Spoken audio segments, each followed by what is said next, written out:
We are continuing with the progress of the war. We talked last time about how the hotbed of resistance was first New England, and then the war moves into the middle states, New York and Pennsylvania, where it is largely a stalemate.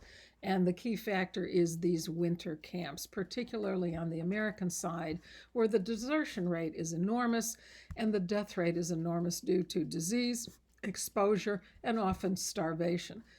It's amazing anybody stayed there. It was just horrendous conditions, hard to even describe it. While George Washington is fighting a war, he basically is running the army at the same time. He has to organize the supply services. He puts together the payroll. He is basically a one-man show with a lot of aides helping him. Most times, pay was a huge issue. Congress, the assumption was, oh, being patriotic was enough. Don't worry about your payroll. And there were times when the Army was not paid for months and months and months at a time. In 1777, they were paid only twice the whole year. So you can imagine how thrilled you'd be going to war and you don't even get a payroll. This is huge because the money has to go back to these guys' families to support them while they're in the Army. No wonder the desertion rate was so high. That's not what we hear in the history books. Um, excuse me. What's the problem with Congress? They are arguing, they are fighting. Number two, they don't have much funds. They don't have the power to tax. So whatever they get is contributions. Pennsylvania, you need to send us $100,000. Pennsylvania was much more inclined to say, we'll spend the $100,000 on our own militia. So George Washington every night is spending hours and hours writing letters to Congress, literally begging for money for salaries and supplies. American officers were only paid a third of what British officers were paid, and out of that money, they had to supply their own uniforms and equipment on top of it. So it's amazing anybody stayed.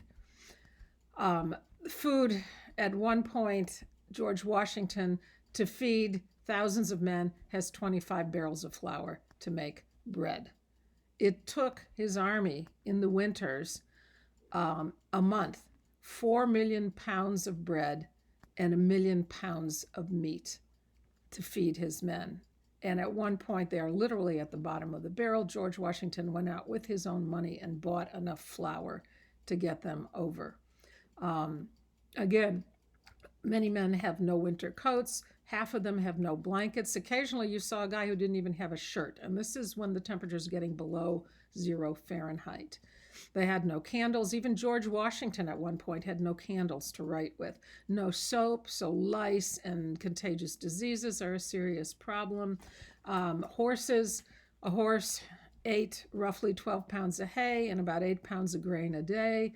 The first winter, they run out of food for the horses and over 700 died. This is a problem because they even have the cannon. Now they have no horses to pull the cannon and get them anywhere. It's a total disaster. It's hard for us to even imagine why anybody would stay there, but they did, because George Washington went tent to tent and cabin by cabin and begged them to re-enlist and begged them to stay and fight for the cause. That slide doesn't talk a whole lot about him, but on it is listed what I would consider 3 more important men to the American Revolution, even than George Washington, although he's the linchpin. These 3 guys really made the revolution successful. And the first is a segue into those winter camps. Baron von Steuben shows up the first winter. You have some slides of him in slide 56 and 57. He is not a baron, he is not nobility, and he is not a general. He was a sergeant for 20 years in the Prussian army. He was a drill sergeant. He trained troops. What does George Washington know about training troops? Absolutely nothing. Von Steuben met Ben Franklin in Europe. Franklin gave him a letter of introduction to Washington, and he shows up out of nowhere at Valley Forge, luckily for George Washington. And he volunteered to serve with no rank. He's not getting a commission and becoming a general, and no pay, just for room and board. He had a strong commitment to the American cause of freedom and independence.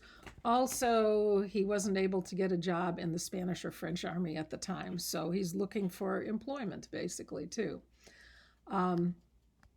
His job is to train the men. And this was a huge problem. A lot of them had come from militia. Americans are very resistant to being told what to do. Does any of this sound familiar? George Washington pulled his hair out. They didn't obey when he gave them orders. They would fire guns around the camp whenever they felt like it.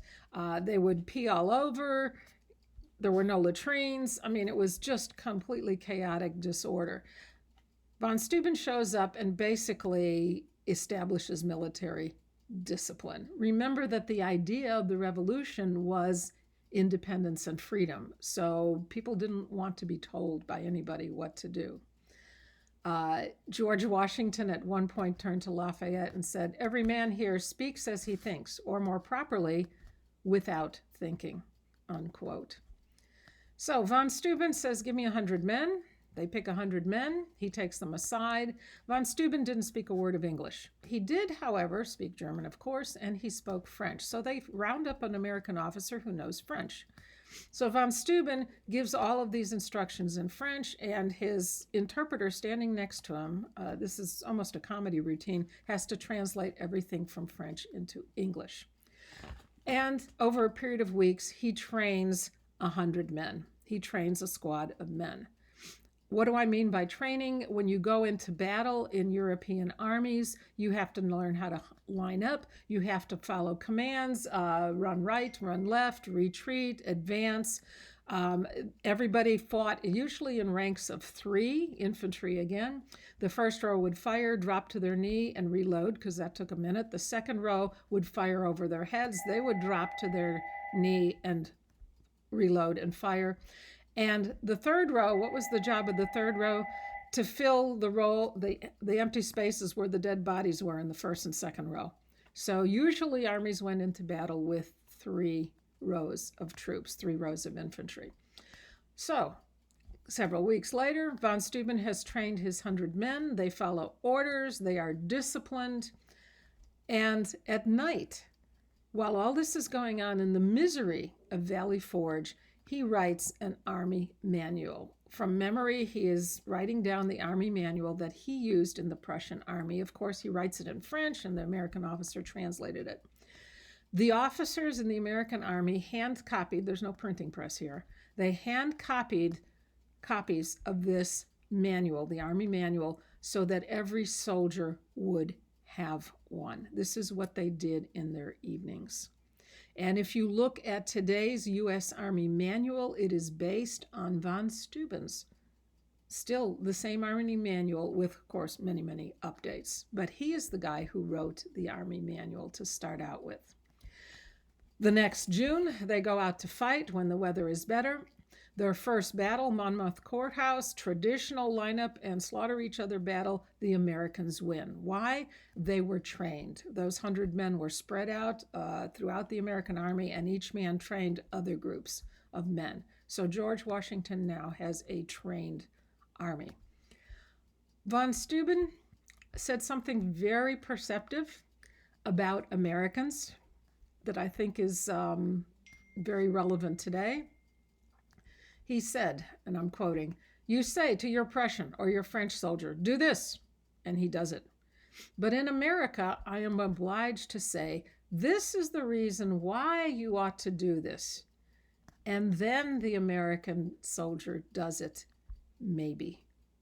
So from the beginning, von Steuben is perceptive enough to see it's very difficult to give Americans orders or to get them organized. Does any of this sound familiar?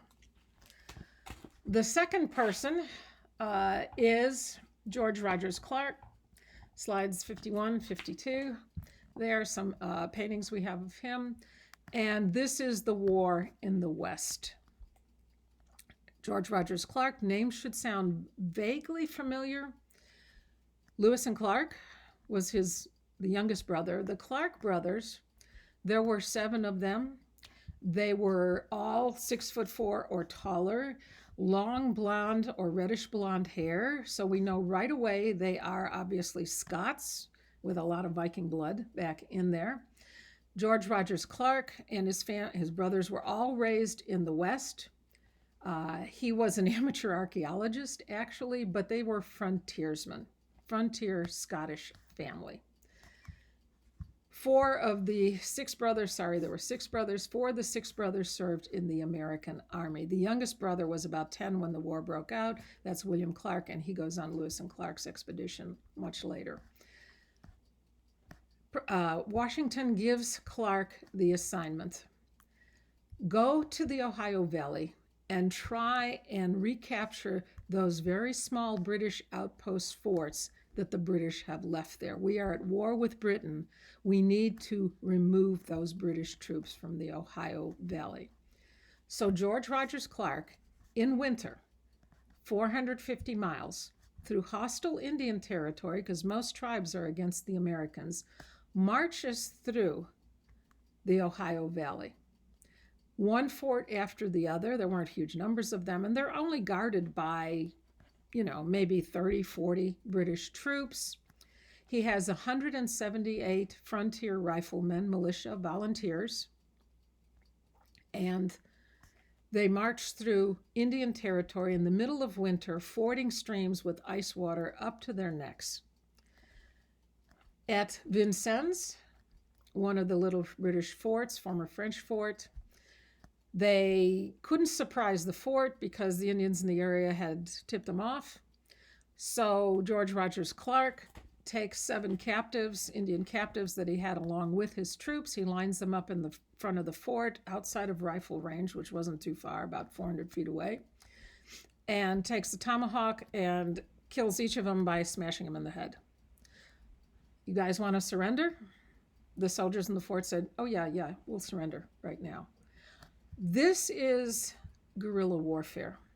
These are not European rules of war. You do not execute prisoners of war, even if they're Native Americans. The British did not. But George Rogers Clark, we can't sit here all winter. We need to move on. And he kills his captives and gets the fort to surrender. After several months, they hit the Mississippi River. They take 2 British forts, Kaskaskia, Cahokia, on the Mississippi River. And this is important because later on, when Ben Franklin is negotiating the treaty in Paris, America claims the Mississippi as our western boundary. We had nobody out there except 178 riflemen under George Rogers Clark. We can claim it because possession is 9/10 of the law. If he hadn't made it out there, America might have stopped at the Appalachian Mountains. But this handful of guys makes it to the Mississippi and makes it possible for America to claim the Mississippi as our western border. The British governor of Ohio his nickname was Hair Buyer by the Indians, because he would pay Native Americans, not British troops, but Native Americans for American soldier scalps. So there's a lot of brutality out in the Ohio Valley, including the Hair Buyer. In the South, another area we rarely hear about, and this is the setting for Mel Gibson's movie, The Patriot. He is supposed to be playing the role of Francis Marion. In the South, there are no winter breaks because there's not really a whole lot of winter south of Virginia. In the South, towards the end of the war, after 1980, the last couple years of the war, it is a brutal, nasty, vicious civil war of American against American, father against son, brother against brother. George Washington had lost New York, and the focus shifts to the South. British bring in boatloads of troops. They put Charleston, the largest city in the South, under siege for 5 months. 5,000 Americans try to defend Charleston, and they lose. Charleston falls to the British, and we have lost 5,000 Americans who are now prisoners of war, a large number of whom died of exposure. This is totally a guerrilla war in the South. American militia, we don't have that many troops after Charleston falls, but American militia, one of the key groups, was led by a man named Francis Marion. You can tell by his name, his ethnic background. He is obviously French ancestry. And he had what the British called a flying army. He had, again, 85 guys on horseback. This is a handful of guys. He was not the only group, but he was one of the ringleaders. 85 guys, militia volunteered. The British held Charleston, they held Savannah, but they couldn't go very much past the city limits because groups like Francis Marion, the minute they left town, would attack them guerrilla style. They would raid, they would sniper fire at them, they would pin them down in the few cities that the British held. They would prevent them basically from sweeping through the South, which was the British plan. Britain had a lot of loyalists in the South. They figured this is where the resources are, the rice, the indigo, the sugar cane, the good stuff. We'll just take the South. The reason they didn't were these handfuls of guys on horseback that basically drove them crazy every time they left the city limits. Malaria was a good help as well. Marion was very honorable, played by the rules of war. He treated POWs well. He didn't destroy civilian property. But it's a brutal, brutal war. The British really started this. British officer named Tarleton, and he's a character in the Mel Gibson movie too, Tavington. 400 American militia fought a British group. The British made them surrender, basically surrounded them. The Americans surrender, and then the British, under orders by Officer Tarleton, basically bayoneted the 400 to death. They had surrendered under a white flag. This is against the rules of war, but they were executed. At that point, the Americans start doing the same thing, and their battle cry in the South became Tarleton's quarter. In other words, you give no quarter, you kill anyone. The battle at the end of Mel Gibson's movie, The Patriot, is accurate, 100% fought on the same field it actually was fought on under exactly those conditions, and the troops are literally 300 feet apart from each other. The Battle of Cowpens, a huge American victory with huge British losses. We won and lost battles in the South, but the key factor was that these small groups of men basically pinned down the British in the towns. So I would argue that von Steuben, Francis Marion, George Rogers Clark were vital to the war effort. George Washington is the figurehead, but without these guys, the war would have ended very, very differently. Years of warfare, 1781. This is 5-6 years of war. And the final battle is Yorktown. The British are trying to retreat, basically. They move out of the South. They are moving north through Virginia, and George Washington sees an opening. He has 9,000 American troops. There are 8,000 French, and they march from outside rural New York, outside New York City. They march south in the summer, in the heat, with very few supplies, to rendezvous with the French Navy. And between the French Navy and the American and French military, they trapped Lord Cornwallis and the British troops on a peninsula where they had no place to retreat. The British were there. They were building a fort because they figured the British Navy is going to come and back them up, or at least evacuate them. They didn't. Why didn't they? Because they were down in the Caribbean defending the sugar islands that were owned by Britain, and because the French fleet got there first. So France is vital to the American war effort. Slowly, they cut off the fort, they besiege the fort, they keep digging entrenchments closer and closer, and finally they storm the British earthworks, the British defenses of the fort, and the British surrender. That is the end of open armed resistance. The British surrendered 7,000 troops at Yorktown. There are other troops, including in the West and including other places, particularly in the South. George Washington doesn't disband the army. He's not